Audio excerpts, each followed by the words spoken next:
Bienvenidos, mi nombre es Irene Ramírez y hoy les traigo este video donde revisaremos la evolución del objeto de estudio de la psicología. Es decir, veremos aquellos elementos importantes que se revisaron y nos permitieron estudiar a lo largo de la historia para comprender la psicología del ser humano. Al principio, el objeto de estudio de pensadores e investigadores fue el alma, pasando luego por la mente y en épocas más recientes se concentraron en la conducta. Actualmente tenemos una mirada más integradora para comprender la psique humana, así que unimos mente, cuerpo, funcionamiento, contexto y las diferentes etapas de desarrollo que vive cada individuo. Ahora haremos una división en la historia para comprender esos objetos de estudio. Tenemos una etapa denominada precientífica, donde la psicología estuvo más unida a la filosofía, y una etapa científica, donde se cumplió con el rigor y la exigencia académica. En la etapa precientífica tenemos a varios pensadores y representantes. Estudiaremos a Platón. Él es el que por primera vez, de manera precisa, divide al hombre en espíritu y materia. Él concibe lo que se llama el dualismo. Él dice que el hombre se divide en cuerpo y alma. Para Platón, el cuerpo es materia, es una prisión del alma, del espíritu. El espíritu, el alma, es de origen divino. Luego tenemos a Aristóteles. Aristóteles sistematizó el estudio del alma, pero desde una concepción biologicista, porque él era un estudioso de la biología. Para Aristóteles, el alma se divide en tres almas: la vegetativa, la sensitiva y la racional. La vegetativa, que la poseen los vegetales, animales y el hombre, se encarga de la nutrición, el crecimiento y la reproducción de los cuerpos. La sensitiva es la que produce el conocimiento del entorno a través de los sentidos, produce los apetitos y las facultades de locomoción. Esta la poseen los animales y el hombre. Y la tercera alma, que es la racional, es la que producía entendimiento, la voluntad y la libertad, y solo la poseía el hombre. El siguiente representante es René Descartes. Para él, lo psíquico es todo lo que existe en nuestra conciencia. Señaló algunos elementos de la conciencia como la imaginación, la fantasía, los sueños, los recuerdos. El objeto de estudio para él es la conciencia. También estudió los actos de los seres humanos y los dividió en actos voluntarios y actos involuntarios. Ahora veremos la etapa científica, con su representante del estructuralismo, a Wundt.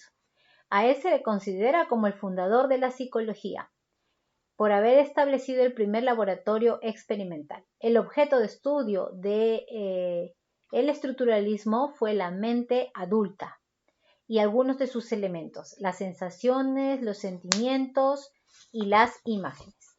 Otro representante de esta etapa es W. James, con la corriente del funcionalismo. El funcionalismo criticó a Wundt porque ellos señalaban que no podemos ver la mente, es decir, de manera objetiva. Lo único que se puede ver son los comportamientos. Para esta corriente, el objeto de estudio son los mecanismos de la mente para adaptarse al medio y cómo lo expresa a través de comportamientos observables. El método que usaron fue la introspección. Siguiente representante fue Wertheimer, representante de la corriente Gestalt.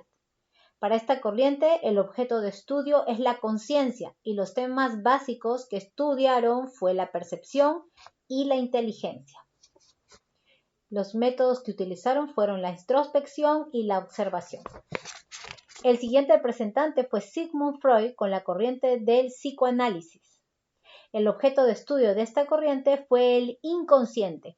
Ellos se concentraron en la mente y en una dimensión irracional en el hombre, donde primaba lo instintivo.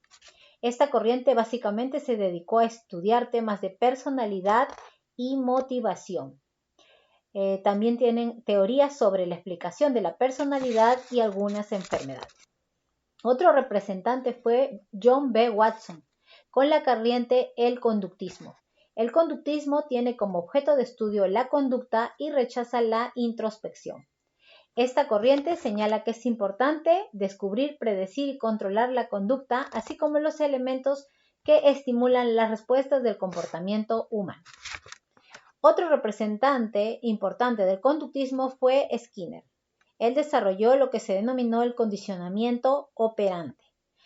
Él decía que si nosotros reforzamos las conductas generando éxito, estas conductas se repetirían. Tenemos la corriente del cognitivismo. Para el cognitivismo, la mente humana procesa los estímulos y genera información adicional. La mente es el centro entre lo que el estímulo y la respuesta.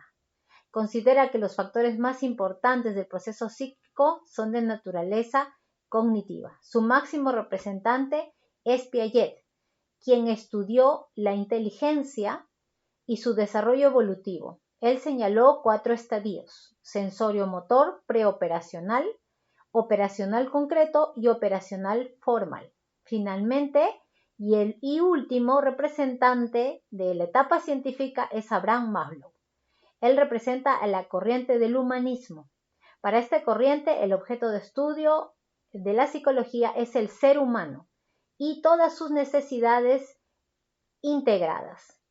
El hombre es considerado como un ser único, irrepetible, y él considera que no se debe generalizar las conductas y respuestas porque no tendrían mucha validez, ya que el individuo es autónomo y responsable de cada una de sus decisiones.